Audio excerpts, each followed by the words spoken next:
пат организаторите сакаа да ја променат приказната и травијата да има среќен крај, што Виолета и Алфредо на крај завршуваат со свадба и се земаат.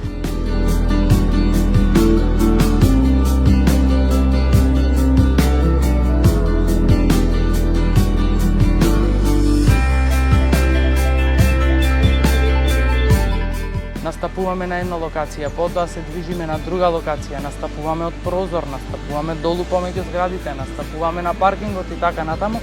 Сето тоа беше голем предизвик. Публиката беше мачекор од нас, ние имавме контакт со нив, поминувавме покрај нив и искрено за да ја поминаме два пати цела оваа представа, мислам дека само тие ни дадоа енергија И живот.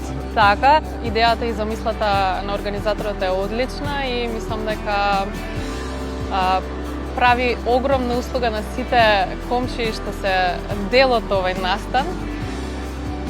Ги запознава, им прави да учествуваат и тие во настанот и некако сите функционираат многу сплотено и се добива една многу убава позитивна енергија од сите нив.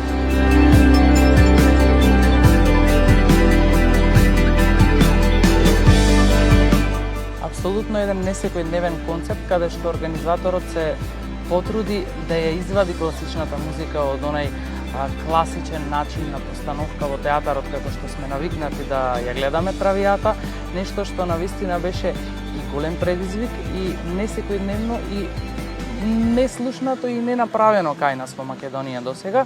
Ризик е кога организаторот пристапува на таков начин и сака да направи нешто неконвенционално, но на крајот на криштата со една прекрасна публика, Железара беа стварно една прекрасна топла публика која што толку добро не примија, уживавме и ние на сцена и верувам по нивната реакција и аплаузите и овациите и тие од другата страна.